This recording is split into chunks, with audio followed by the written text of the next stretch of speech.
Bienvenidos a todos a la sala de trabajo Grupar B, Políticas de Fronteras, un tema de justicia racial y seguridad para las víctimas de violencia a base de género. Yo soy Casey King, estoy con el Centro Nacional de Recursos para la Violencia Doméstica. Estamos muy felices de tenerlos aquí en esta reunión del ayuntamiento.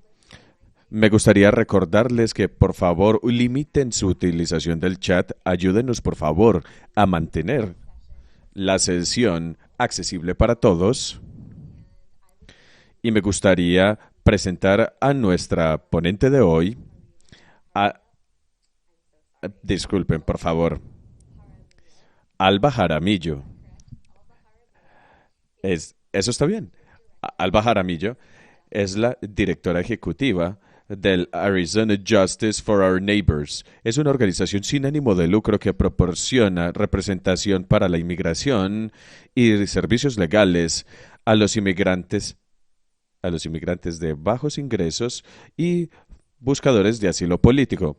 A Alba se la reconoce como lideresa de la comunidad en las áreas de violencia a base de género, prevención, inmigración, justicia racial y derechos humanos. Ella ha creado programas que han servido a miles de inmigrantes en Arizona.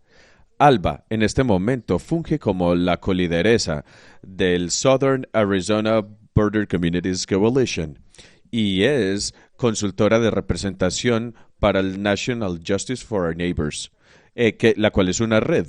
Su pasión por la prevención de la violencia a base de género parte de su propia experiencia como superviviente y habiendo crecido en los Estados Unidos siendo indocumentada. Muchas gracias, Alba. ¿Te gustaría que yo compartiera tus diapositivas o lo haces tú? Bueno, yo puedo hacerlo. Vamos a ver si yo puedo. Muy bien, no sé, no veo las diapositivas. Claro, yo puedo hacerlo. Vamos a ponerlas aquí en el escritorio. Y yo puedo cambiar las diapositivas o tú vas a mover las diapositivas. Bueno, de hecho yo tendré control ya que yo estoy compartiendo la pantalla, así que hazme saber por favor y yo estaré lista. Bueno, muchísimas gracias a todos por estar aquí. Es un gran honor estar aquí con todos ustedes. Como ya lo mencionó Casey, yo estoy aquí, bueno, primero que todo, yo soy hija de la frontera, como se dice. Yo nací en Agua Prieta, que está justo al lado de Douglas, en Arizona. Yo nací a una milla de la frontera, del muro. Así que yo crecí en la frontera y en este momento vivo en Tucson, en Arizona. Nosotros estamos a 45 minutos de la frontera. Yo soy superviviente también y habiendo crecido en los Estados Unidos indocumentada, realmente le dio forma a mi deseo a trabajar en la justicia de inmigración, con un enfoque también en la prevención de la violencia a base de género. Si podemos continuar con la siguiente diapositiva, por favor. Muy bien. Primero que todo, quiero mencionar el tema de la migración. Se ha hablado mucho de ello, especialmente este último año. Ha estado en las noticias todo el tiempo y cuando nosotros vemos tanto sentimiento antimigratorio en este país, especialmente durante la administración Trump, que estaba allí, pues, justo enfrente de nosotros, e incluso las políticas públicas en esta administración actual son muy antiinmigrantes. Ya llegaré a ello y verán qué quiero decir en un segundo. Primero que ello, cuando miramos la inmigración, algo de lo que no se habla casi es que en este momento la cara de la migración es una mujer. En algún punto hubo oleadas grandes de migración en los Estados Unidos que tendían en su mayoría a ser hombres, hombres que venían a los Estados Unidos a trabajar y que enviaban dinero de regreso a casa. Eso se dio especialmente en los 80s cuando tuvimos el programa de amnistía. Nosotros veíamos muchos hombres que venían, trabajaban aquí y enviaban dinero de vuelta a casa y eventualmente, pues proveían por sus familias. Esa era la tendencia que veíamos en los 80s, cuando teníamos la amnistía. La única vez que hemos tenido amnistía. Sin embargo, ahora las cosas son diferentes. La oleada actual de migración Se podría decir que es la oleada de mujeres y niños que vienen a Estados Unidos. Las mujeres componen 23 millones de inmigrantes en los Estados Unidos. Son los potenciadores de la ciudadanía estadounidense. Y hay más que van a venir a través del sistema migratorio. Y cuando habla de asilo, la mayoría son mujeres y niños. Y en los últimos años, entre 2018 y 2019, vimos 300.000 migrantes mujeres y niños y niñas ingresando por la frontera, lo que representaba el 54% de incremento, ya que las mujeres eran más mujeres que hombres que entraban a Estados Unidos. Entonces, con todas estas políticas públicas, y estamos examinando las políticas de inmigración en este momento, tenemos que mirarlo como un tema que impacta a las mujeres y también cuando examinamos las políticas antimigratorias, las víctimas de ello van a ser las mujeres y los niños. También hay mucho que explorar cuando examinamos estos temas que impactan a las mujeres y a los niños. Tenemos nuestro ejemplo más claro en la separación de los niños migrantes en la frontera, que sucedió durante la política de cero tolerancia durante la administración de Trump. Pero muchas políticas son muchas políticas de las que vamos a hablar después que tienen una política anti-mujeres migrantes y niños. Cuando escuchamos retórica antimigratoria, realmente necesitamos analizarlo desde una perspectiva de género para poder entender que esta retórica antimigratoria realmente va en contra de las mujeres y los niños como tal. Siguiente diapositiva. Bueno, otro tema, y de hecho el tema central de nuestra conversación es la violencia a base de género. Cuando exploramos el asilo y las oleadas migratorias actuales que ingresan por la frontera, se nos presenta un tema de violencia de género, que es un gran impactador del asilo.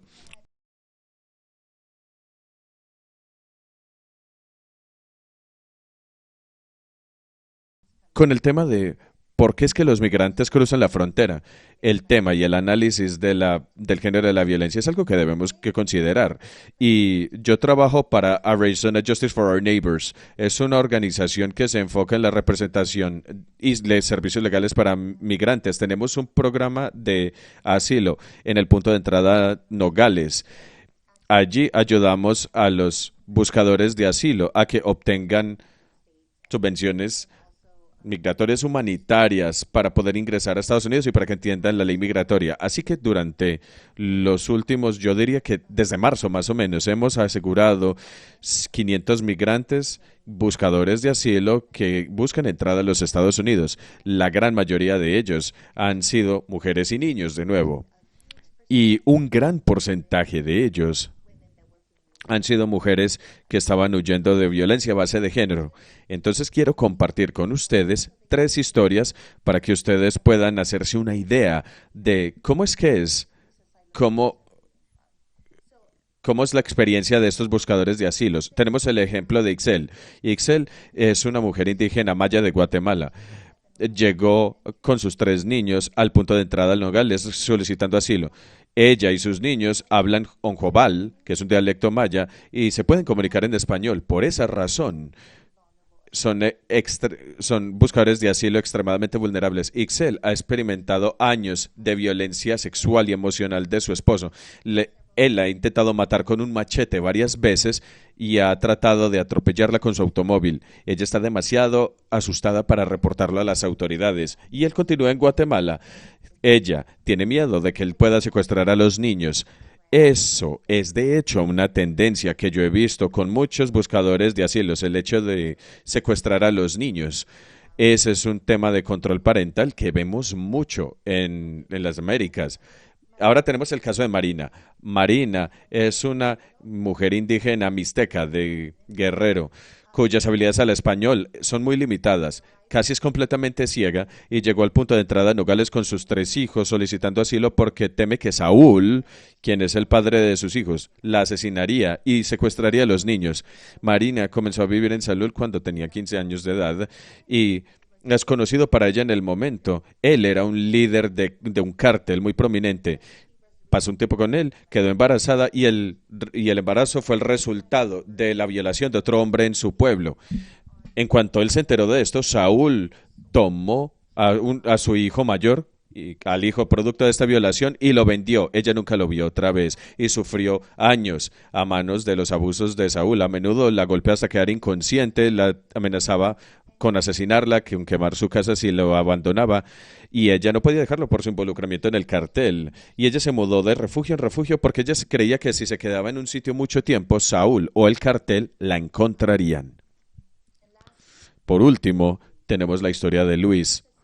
Luis es un minero de una empresa multinacional en Guerrero, es gay, y cuando decidió irse, unos hombres irrumpieron en su casa, asesinaron a su madre y su tío se quedó a cargo de Luis y de sus hermanos. Durante 6 años, el tío de Luis lo abusó sexualmente. Desde los 11 años de edad, él ha vivido por sí mismo, proveyendo por sí mismo. Él ha experimentado asedio y acoso por su orientación sexual y le encuentra difícil oportunidades de empleo por su orientación sexual. Él estaba buscando asilo porque él desesperadamente quiere vivir en un hogar y desesperadamente quiere un adulto que se encargue de él. Él no se quiere quedar en México porque es gay.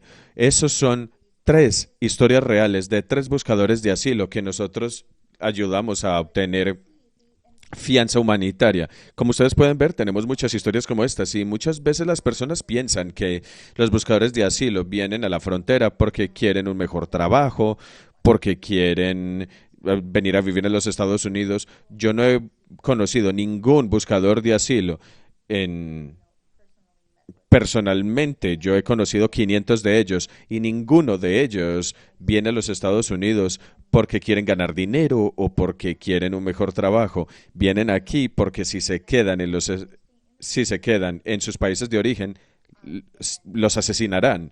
La violencia a base de género es algo que no se habla lo suficiente y es una de las causas principales de que la gente huya a la frontera. Siguiente diapositiva. Entonces, cuando exploramos la violencia de género como un factor potenciador de la migración, violencia contra las mujeres indígenas es algo que se debe considerar, especialmente en el estado de Guerrero. Muchos buscadores de asilo vienen de allí y debido a que ellos viven en una situación de guerra en ese estado, es natural que quieran huir. La violencia entre carteles tiene un impacto enorme en las comunidades indígenas. 60% de esas víctimas son indígenas. Nosotros sabemos que en las comunidades indígenas en América Central y en México, el 66% de las mujeres indígenas han experimentado algún tipo de violencia a base de género. Nosotros sabemos que los sitios femeninos, cuando miramos a México, el Triángulo Norte de la América Central, Honduras, Guatemala, El Salvador, tienen la tasa más alta de feminicidios en el mundo. Y hay mucha impunidad también. 93% de los casos de violencia de género no se reportan y no se investigan. Así que cuando miramos la tasa de feminicidio más alta en el mundo, eso es algo que tenemos que considerar, porque eso también es un gran impulsor de que las víctimas lleguen a la frontera. Latinoamérica y en la región del Caribe suman 14 de los 25 naciones más mortíferas del mundo respecto a asesinatos por violencia de género. Realmente es un tema muy serio. Y cuando hablamos del LGTBIQ, también con miras a Latinoamérica y la homofobia que se percibe en Latinoamérica y la violencia contra el LGTBIQ, este también es un factor importante para que estas víctimas busquen asilo en los Estados Unidos. En lo que respecta a las víctimas LGTBIQ en México, por ejemplo, solamente 10% de aquellos crímenes contra LGBTIQ se consideraron como crímenes de odio y casi no hubo sentencias por esos asesinatos de LGTBIQ. Ahora, de cara a México, el 94% de matanzas y desapariciones ni siquiera se investigan. respecto a la violencia entre carteles y la violencia de género. Estos dos van de la mano. A menudo las mujeres las venden al tráfico humano, las niñas pequeñas también las venden al tráfico humano. Y cuando vemos la militarización en los cárteles, la violencia sexual se utiliza como un arma de guerra.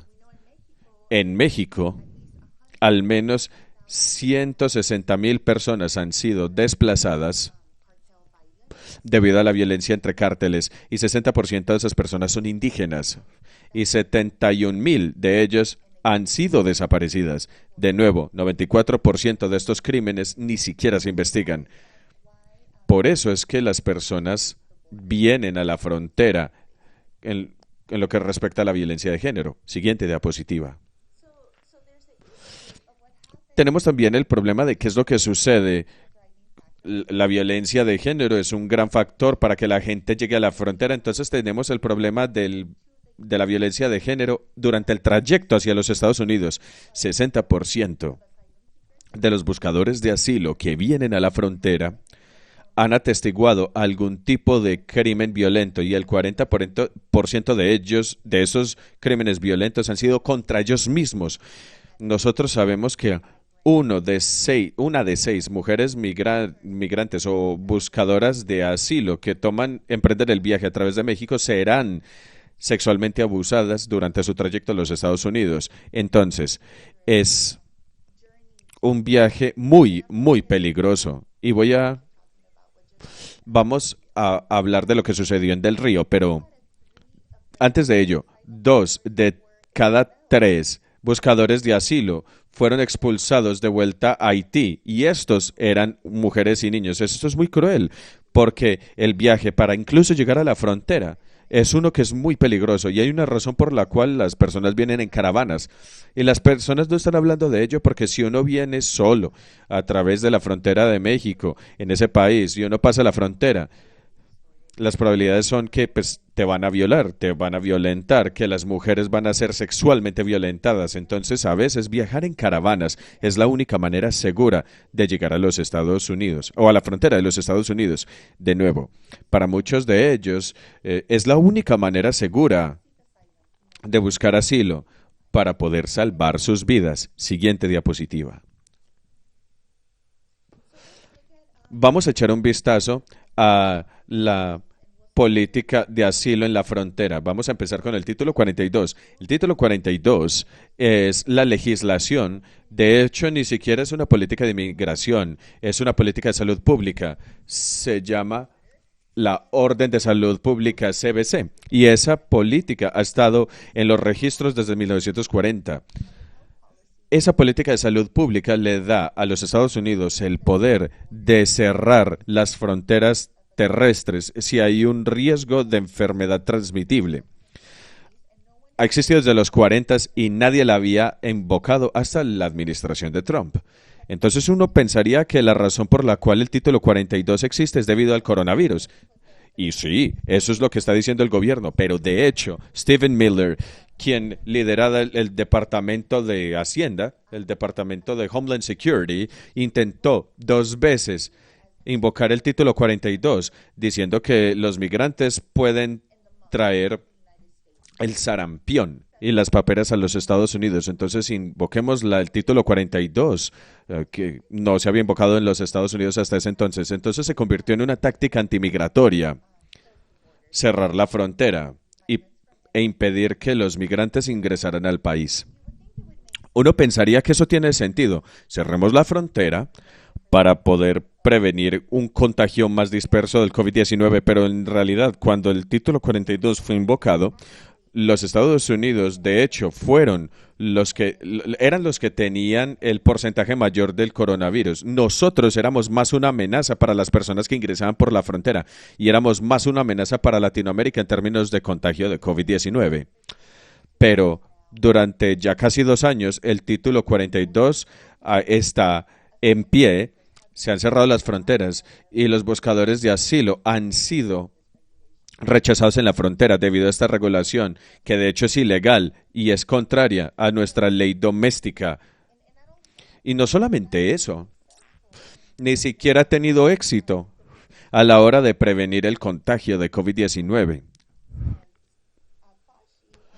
Fauci, incluso el doctor Anthony Fauci ha dicho que el título 42 no es la solución a, al brote de COVID-19. En realidad, en lo que ha resultado el título 42 es poner en peligro las vidas de los migrantes y los buscadores de asilo en la frontera. Han habido casi 8.000 secuestros y ataques en contra de buscadores de asilo porque se les obliga a permanecer en México.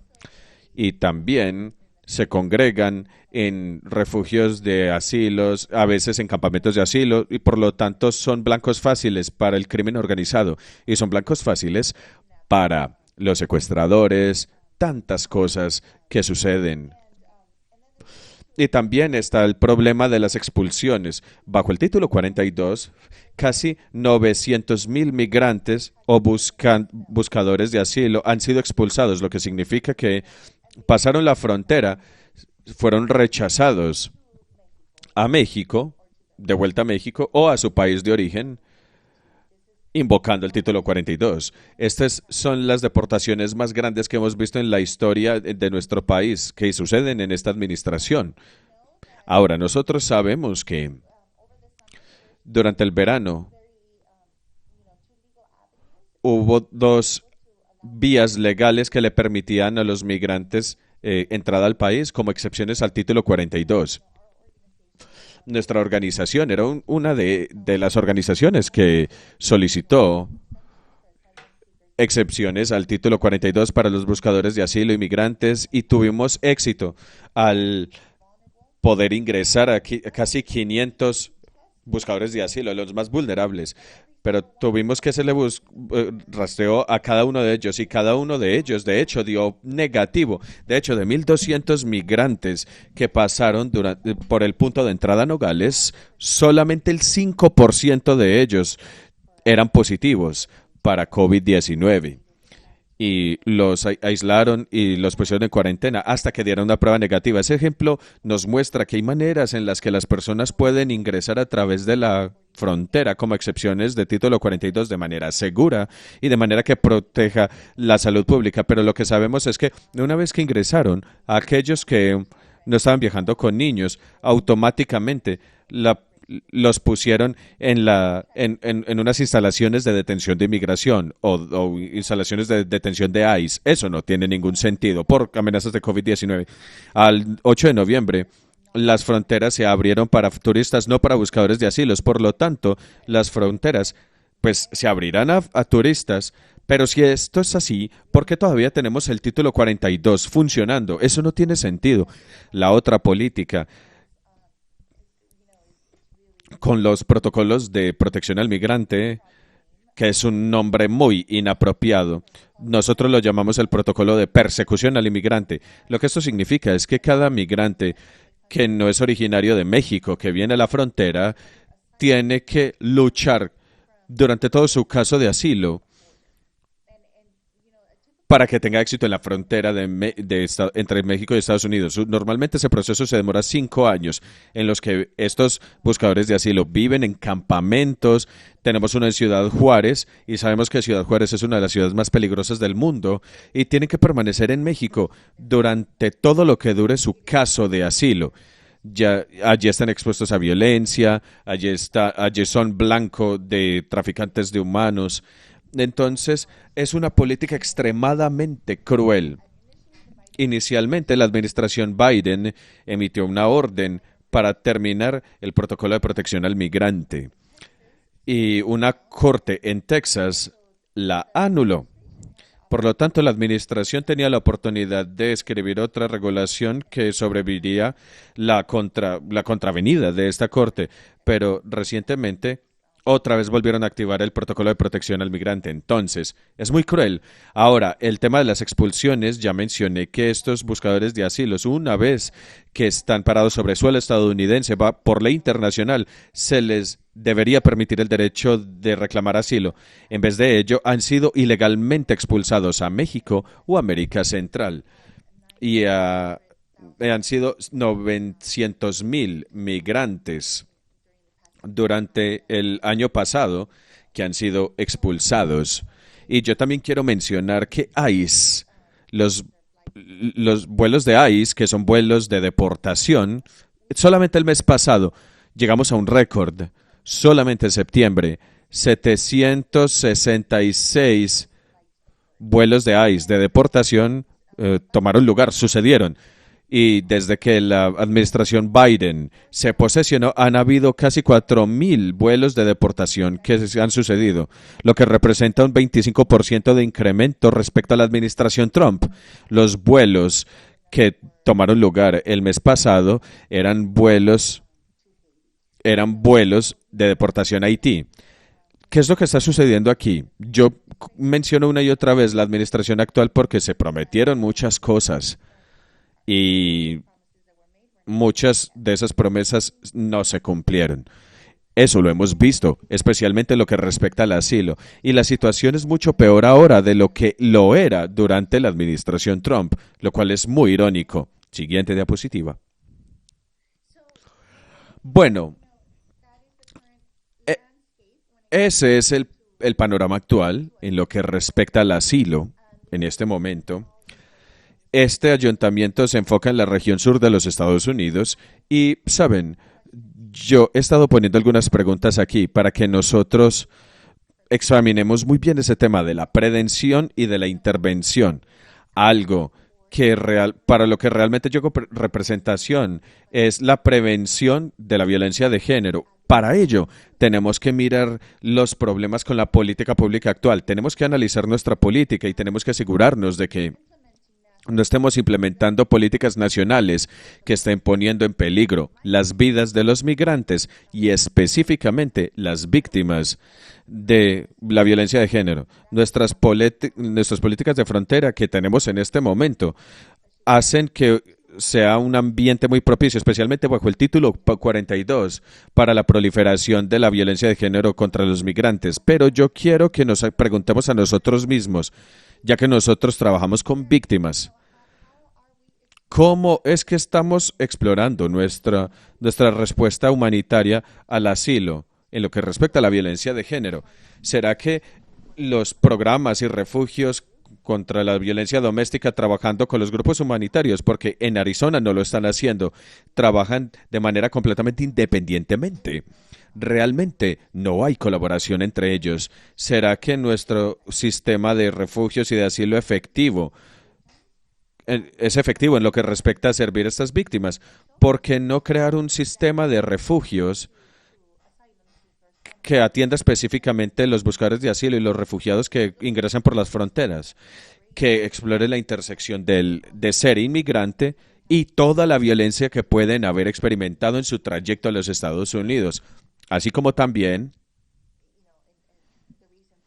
la razón por la cual abandonaron su país de origen? En este momento, este sistema no está informado por el trauma en el sentido de que el sistema humanitario y el sistema de violencia de género, espero equivocarme, y si es así, me gustaría ver modelos en su comunidad, me gustaría explorarlos, me gustaría escuchar de ellos y quizás al final de la presentación me lo puedan hacer saber. Pero en este momento, al menos en nuestro estado, no hemos visto ningún tipo de colaboración, no hemos visto ningún tipo de prevención o información que se proporcione a las víctimas como tales.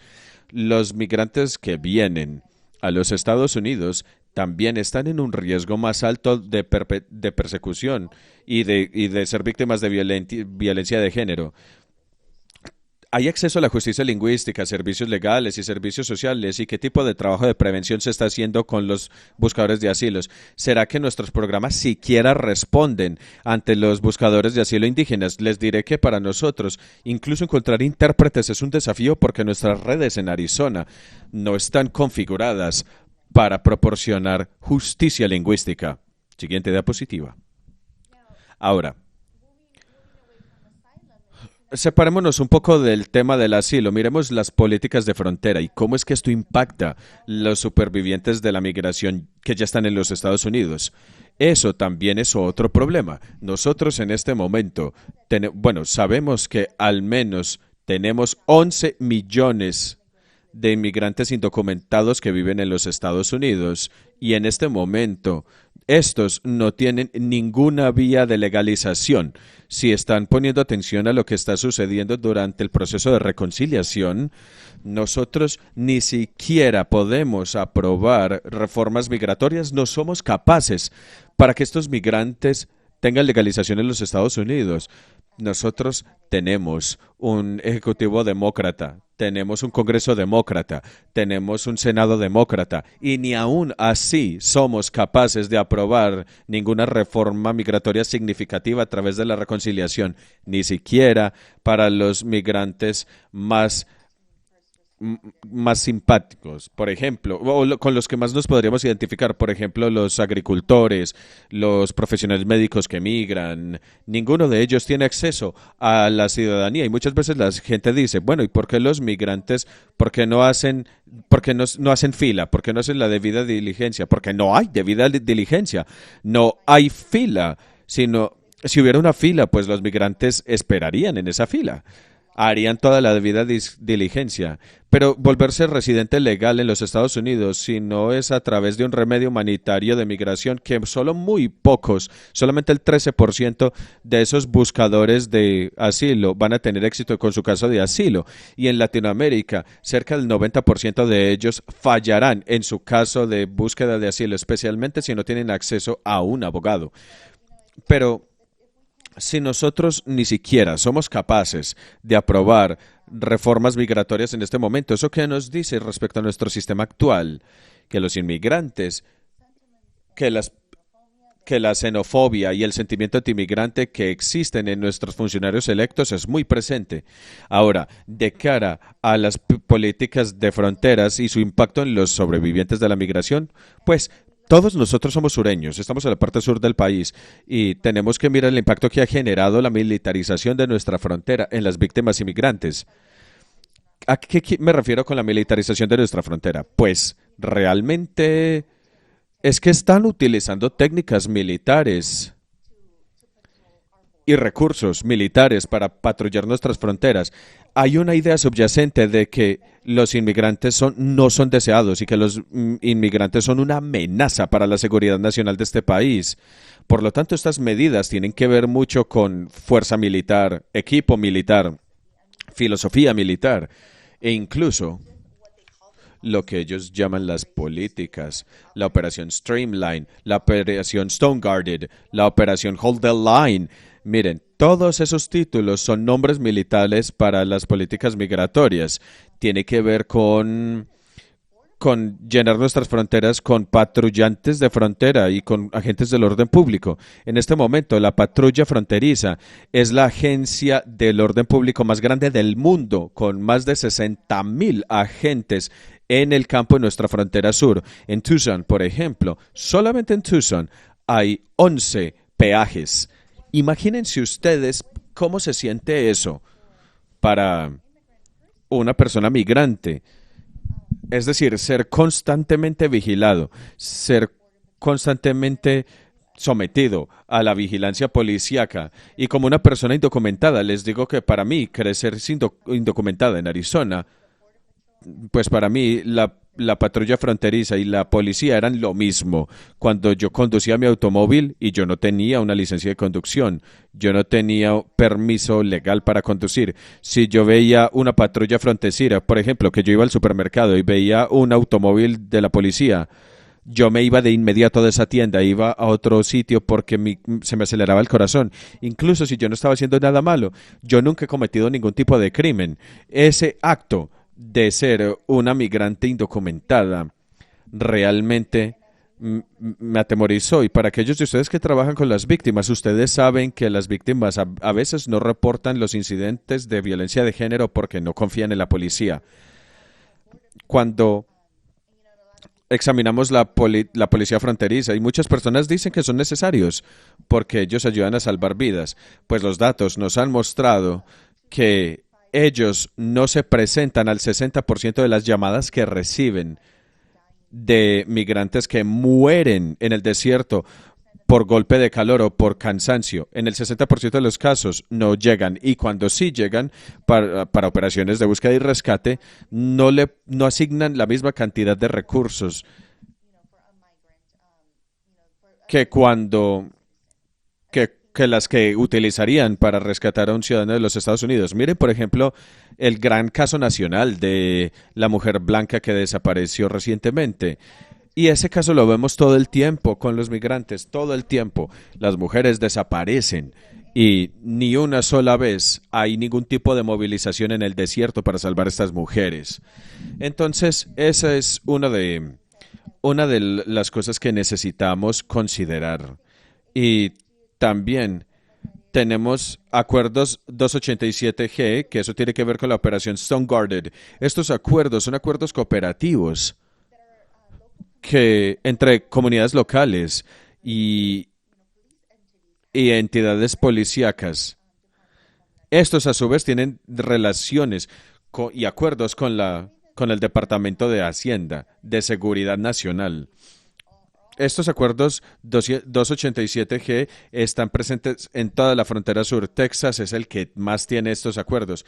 Eso significa que la policía, bajo estos acuerdos, llamará a la patrulla fronteriza, cooperarán, les darán números de teléfono de migrantes indocumentados, contactarán a ICE en las prisiones locales. La operación Stone Guardian recibe dinero que va directamente a los agentes del orden público para hacer valer la política antimigratoria. Y las policías les encanta porque esto paga el salario de sus oficiales, incrementa el número de policías con los que pueden contar.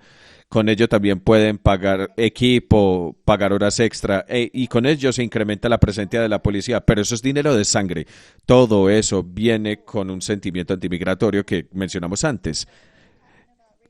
Cuando hablamos de la justicia racial, nosotros sabemos que el involucramiento de la policía no está alineada con la justicia racial. Nosotros sabemos que la policía sí se ensaña contra la gente de color. Este es un ejemplo perfecto de cuando nosotros exploramos esos acuerdos de cooperación. Es un tema de injusticia racial, criminaliza a los ciudadanos de nuestro país, crea miedo y estudios han mostrado que estos acuerdos cooperativos no proporcionan ninguna seguridad adicional a nuestras comunidades fronterizas. Al contrario, van en detrimento a ellas. Para las sobrevivientes de víctimas de violencia de género.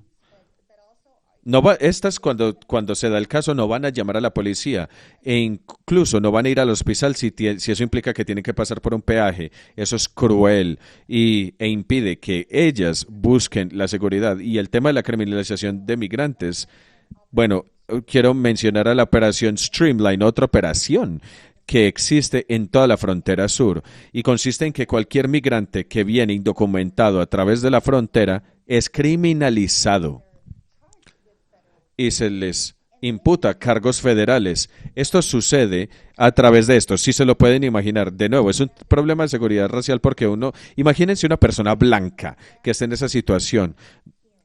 Hacen audiencias masivas de migración, ni siquiera de deportación. Son audiencias criminales en cortes federales en los que migrantes, el 80% de ellos, y 80 de ellos al mismo tiempo en masa van a esas audiencias, a todos se los esposa juntos.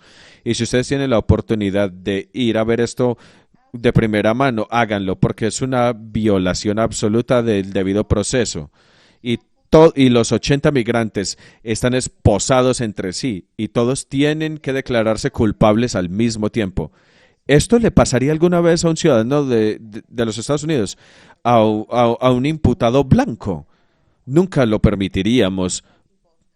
Y para los migrantes que son personas de color, pues todo el mundo sí le parece que esto está bien. Estas tres cortes, una de ellas está en Tucson, encuentran que los migrantes son imputados criminalmente en toda la frontera sur. Y las políticas de inmigración, de hecho, representan una violación civil.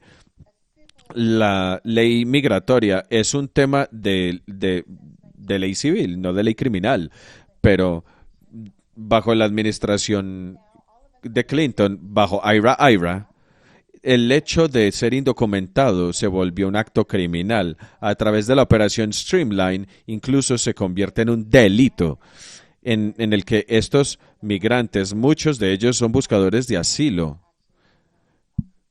se les imputa cargos criminales. Ese es un problema que está sucediendo en toda la frontera sur. Siguiente diapositiva. La intersección de la justicia racial y la justicia migratoria. Nosotros ya vimos la crueldad de lo que sucedió en Del Río. Este tema, la expulsión de 7,000 migrantes que llegaron a Del Río, sirve como un ejemplo perfecto. Y no puse la foto que estaban mostrando los noticieros de la policía fronteriza con el látigo, porque es una imagen retraumatizante. Pero quiero que piensen en ella y quiero que miren la imagen que está en la diapositiva en este momento. Mujeres y niños. 2/3 de los 7,000 haitianos que fueron expulsados eran mujeres y niños. Y eran migrantes afrodescendientes. Este es un tema de justicia racial y nosotros muy a menudo, si nosotros pensamos en los migrantes como personas latinx, no, la cara de los migrantes también son migrantes negros. ¿Y qué sucede? Y lo que sucedió en Del Río bajo esta administración actual es antinegritud y es una perversión absoluta de la justicia que no les permitan reclamar su asilo, ya que estaban en su derecho legal de hacerlo. Y de hecho, en menos de una semana, esencialmente los desaparecieron, los deportaron en menos de una semana. Y lo que requirió para que estos migrantes llegaran hasta ahí, el viaje hacia la frontera, esto es una absoluta crueldad y es un acto absoluto de racismo. Tenemos que explorar estos temas en todas sus intersecciones. Tenemos que mirar la justicia racial y la antinegritud que está sucediendo, que está con estas políticas bajo esta administración. No se puede tolerar. Esa es una de las... Yo siempre nos pido a nosotros que exploremos cuáles son las políticas locales en nuestras comunidades fronterizas. En lo que respecta a intervención o prevención, tenemos que explorar bien el tema de la migración y tenemos que mantener pendientes. Y es muy difícil, incluso para los abogados, porque esto cambia todo el tiempo. Tenemos que empezar a explorarlo de cerca y tenemos que mirarlo como un tema de justicia racial también. Solamente nos quedan 7 minutos, entonces voy a parar mi presentación aquí. Y quiero que las personas tengan la oportunidad de hacernos preguntas o que nos cuenten qué es lo que está sucediendo con la inmigración en su comunidad local. Muchas gracias, Alba. ¡Qué presentación tan poderosa! Nos has iluminado muchas áreas para nosotros. Quiero invitarlos a todos ustedes a que enciendan la cámara para que podamos tener un conversatorio y hagan preguntas. También, por favor, enciendan su micrófono y compartan cualquier pregunta que ustedes tengan para Alba, o no sé, cualquier reacción, o cómo es que ustedes se están enfocando en este trabajo. Yo escribí muchísimas notas. Mira, la manera en la que tú nos señalaste muy claramente las prácticas y políticas deshumanizantes, creo que todo ello junto representa una excelente oportunidad en lo que respecta a nuestro trabajo de prevención. La manera en la que describiste el trauma tan complejo que los migrantes y buscadores de asilos están experimentando, pues yo creo que necesitamos priorizar mejores opciones para la seguridad y la justicia. Claramente necesitamos trabajar en la decriminalización. A medida que las personas preparan sus preguntas, que les invito a que las compartan, me pregunto, Alba, si nos puedes hablar más acerca de cuáles son esas estrategias de prevención y en qué se deberían enfocar para que nos podamos enfocar bien en las necesidades de los buscadores de asilo. Yo creo que es muy importante para todos los centros de violencia de género tener una persona que constantemente haga seguimiento a las políticas y que le informe al personal acerca de ellas. Hay muchas cosas. Un buscador de asilo solamente tiene 1 año para reclamar su asilo. Una vez que pasan la frontera, para siempre pierden su oportunidad de reclamar asilo.